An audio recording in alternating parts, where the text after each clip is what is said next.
করে দেখেন, মা আর বাবা অথবা মানুষের হক বলেন না কেন, রিকশাওয়ালাকে থাপ্পড় দিছেন, কুলিওয়ালাকে থাপ্পড় দিছেন, কৃষি মানুষ তার সাথে আপনি খারাপ ব্যবহার করছেন।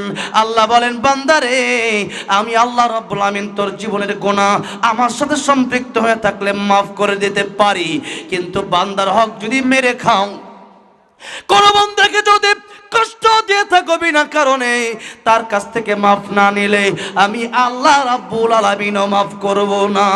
ও মুসলমান, এখন দেখা যায় যার টাকা পয়সা বেশি, যে ব্যক্তি ধনী মানুষ, যার ক্ষমতা বেশি, গরিব মানুষকে অনেক সময় দেখা যায় ক্ষমতার দাপটে থাপ্পড় দেয়, বড় বড় বকা দেয়, এমন লোক আছে না নাই? তার কাছ থেকে আপনি যদি মাফ নিতে না পারেন, খোদার কসম করে বলছি আপনাকে আমার আল্লাহ মাফ করবে না। এই জন্য যদি মানুষকে কষ্ট দিয়ে থাকেন, মানুষের হক যদি মেরে খেয়ে থাকেন, ওই মানুষের কাছে মাফ চাওয়ার দরকার আছে না নাই? কবে? এখন সুযোগ পেলে, এখন কষ্ট দিয়েছেন, মাহফিল থেকে উঠে মাফ চেয়ে নেবেন, রাজি আছেন না নাই? টাকা পাইলে টাকাটা পরিশোধ করে দিবেন।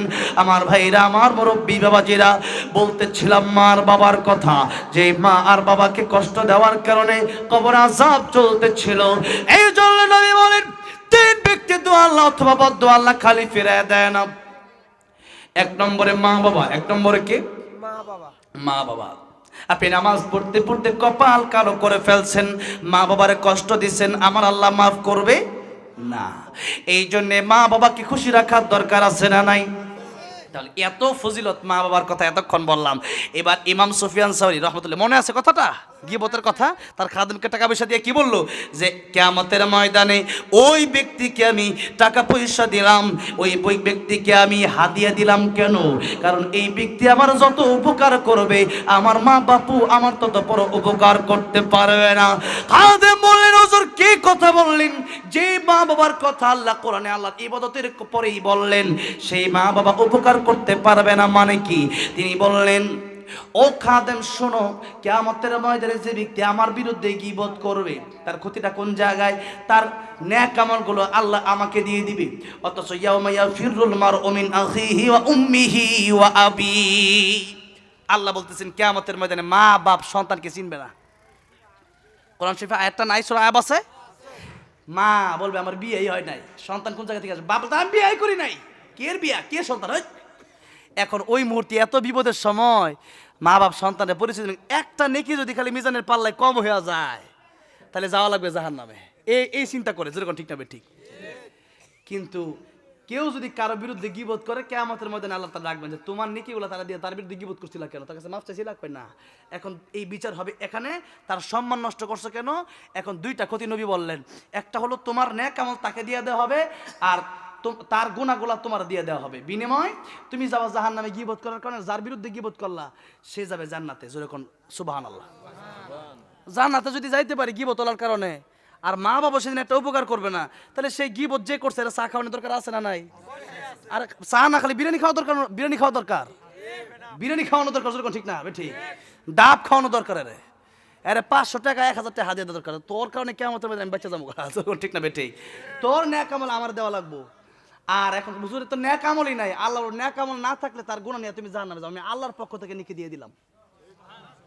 তাহলে গীবত যদি কেউ যদি করে, শুনছেন যে আমার বিরুদ্ধে একজন বদনাম কইছে, এরে গিয়ে আপনি কইবেন দোস্ত আসা খাই, তুই আমার সবচেয়ে বড় দোস্ত। যেরকম ঠিক না ঠিক? চা যদি না খাইতে চায়, 5টার একটা কয়েন ওর পকেটে দিয়ে আইবেন, তুই খাইস, জনমের খাওয়া খা, বুঝবে কিয়ামতের ময়দানে।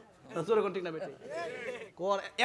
এখন যদি ওয়াজ শোনার পরে যদি কেউ গীবত করে, ওর ভিতরে তো মনুষ্যত্বই নাই, তাহলে যেরকম ঠিক না বেটি? এখন তাহলে কি গীবত করবেন না ছাড়বেন? ছাড়বো। হ্যাঁ, ছেড়ে দিতে হবে। আল্লাহ তৌফিক দান করুন, আমিন। আরে নবী বলছেন, আল কাইসু মান দারা নাফসাহু, তুমি তোমার নিয়ে চিন্তা করো। আরে আমার কবরে তো আমি যাব, আপনি যাবেন না। আপনার কবরে আমি যাব না, তা আমার চিন্তা আপনারা নিয়ে আমি এত চিন্তা করার টাইম কই? আমি খাই আমার টাকা দিয়ে, চিন্তা আপনার নিয়ে ব্যস্ত হয়ে পড়ে রয়েছি আমি। আহা মুসলমান, আজকে শুধু ওইটা করছে ওইটা করলো কেন, মাইন্ডটা চিন্তা করতে করতে আজকে দেশটা শেষ। চার দোকানে বইলেই হ্যাঁ খারাপ, আব্দুল আজিজ খারাপ, আব্দুল গফুর খারাপ, আব্দুর রহমান খারাপ, আব্দুল্লাহ খারাপ, মানে নাম ধরে ধরে গীবত করতেছে। যেরকম ঠিক না ঠিক? হ্যাঁ, মেয়েটা বেশি একটা সুবিধা না, মেয়েটা কাইলা বিয়ে দিছে হোমুক জায়গা, খালি একটা দূষ আছে। যেরকম ঠিক না বেঠে? এই কারণে কিয়ামতের ময়দানে আপনি জাহান্নামে যাবেন, আর যার বিরুদ্ধে গীবত করলেন সে যাবে জান্নাতে, সে দোষী হয়েছে এরপরে সে জান্নাতে যাবে। আর আপনি তার বিরুদ্ধে যে দুষ্টা করছে এটা বলার কারণে আপনি জাহান্নামে যাবেন। কথাটা বুঝে আসছে? আমার ভাইরা, আমার মনে হচ্ছে ওয়াজ যদি না বোঝেন তাহলে ওয়াজ করার দরকার নাই, ওয়াজ শুনে আমার কত দরকার আছে না নাই? গত বছর আসছিল কে? রুহুল আমিন যুক্তিবাদী সাহেব, মুরব্বী বক্তা, আর আমি হলাম যুবক বক্তা, আমি হলাম মানে বাচ্চা মানুষ, আর আমার দাদা উনি, ঠিক না ভাই? ঠিক। তাই উনি আসছে, উনি কতক্ষণ সময় দিচ্ছে জানি না, তবে আজকে মনে হয় আপনাদের একটু কষ্ট হয়ে যাচ্ছে, একটু ক্লান্তি চলে আসতেছে। হ্যাঁ, মাশাআল্লাহ, তাহলে মানে ঠিক আছেন। আল্লাহু আকবার। আল্লাহ আকবার দিলে শয়তান কাছে আসতে চায় আর কি, আল্লাহ আকবার দেন আবার দূরে জায়গা, যেরকম ঠিক না ভাই? ঠিক। তাহলে আমার ভাইরা, আমার মুরব্বি বাজারে গীবত আমরা ছেড়ে দিব, বলি ইনশাআল্লাহ, জোরে বলি ইনশাআল্লাহ। এবার আসেন, যেই কথা বলছিলাম, নেক আমল, নেক আমল যদি করেন আর যদি গীবত থাকে, তাহলে মনে করেন ডুলি আছে না মাছ ধরে, এখন মাছ ধরার ডুলির মধ্যে আপনি সারাদিন মাছ ধরলেন, ডুলার তলা নাই, কি নাই? তলা নাই। এখন ডুলি উঠাইয়া বাইর যেতেছেন, বাইর দিয়ে দেন কিরে মাছ নাই, কারণ তলা না থাকলে মাছ যতই বলেন মাছ থাকবে, মাছ সব তলাতে পড়ে যাবে, যেরকম ঠিক না? ঠিক। ঠিক তেমনি আপনি আমল করলেন, ফজরের নামাজটা পড়ছেন, নামাজ পড়ে রাখো, কালকে যে ঘটনাটা করছে শুনছস? কি হয়েছে?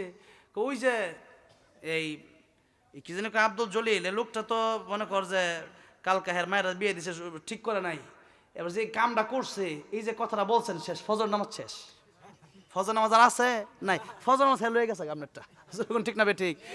যার কারণে আমল যদি করেন, এই তলা যদি খালি থাকে, তলা যদি না থাকে, তা আমল কিন্তু সব ওই দিক দিয়ে যাবে গা। এই জন্য তলা ঠিক রাখতে হবে। কি ঠিক রাখতে হবে? তলা ঠিক রাখতে হবে। এই নেক আমলের কথা। এরপরে আল্লাহ বলতেছেন একটা নেক আমল, নেক আমল মানে কোরআন শরীফে যা আছে, আমার নবীর আদর্শে যা আছে তাই করতে হবে, তার বাহিরে করা যাবে না, এটা নেক আমল।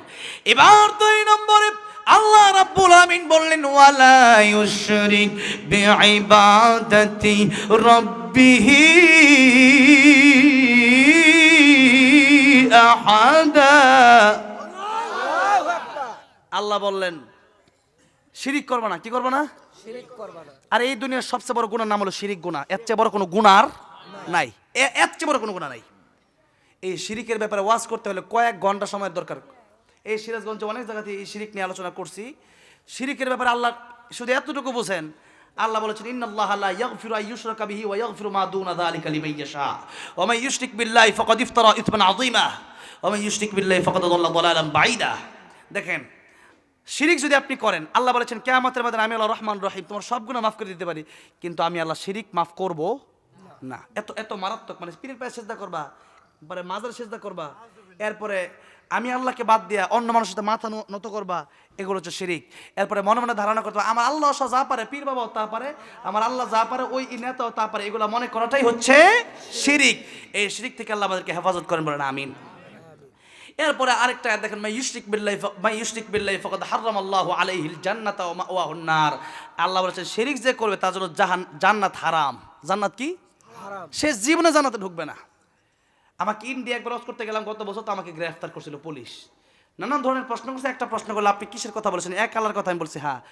এক আল্লাহর কথা কেন বলেন? আমরা তো আল্লাহর মানি। আমি কেমনে মানেন? আমাদের আল্লাহ মানি, আবার সাথে ওই 360টা লাত মারা তুজা এগুলোও মানি আর কি, মূর্তিরও মানি। তো এখন তারা মানে মূর্তির, আল্লাহর কিন্তু মানে না। হিন্দুরা এরকম না, আল্লাহরও সাথে মানে যে 33 কোটি দেবদেবীর মধ্যে আল্লাহ একজন, নাউজুবিল্লাহ বলেন। এখন আপনি যদি করেন আল্লাহ পারে, পীরও পারে, তা আল্লাহর সাথে আপনি পীরকে শরীক করছেন। আল্লাহর এই গুণ কাউকে দেওয়া যাবে না। এই জন্যে আমার ভাইরা, আমার মুরব্বি, শিরিক এত মারাত্মক গুণ আল্লাহ বললেন, তাহলে তোমার জন্য জান্নাত হারাম হয়ে যাবে আর জাহান্নাম ওয়াহুন্নার, জান্নাত ওয়াজিব হয়ে যাবে। তাহলে শিরিক করা যাবে না। এবার আল্লাহ রাব্বুল আলামিন বললেন, এই একটা কাজ যদি করতে পারো আর একটা কাজ যদি ছাড়তে পারো, এক হলো নেক আমল, আরেক হচ্ছে শিরিক মুক্ত ঈমান যদি তোমার থাকে, আমি আল্লাহ রাব্বুল আলামিন ও বান্দারে তোমার সাথে ওয়াদা দিলাম, আমি আল্লাহ জান্নাতের ভিতরে তোমার সাথে দেখা দিয়ে দেব।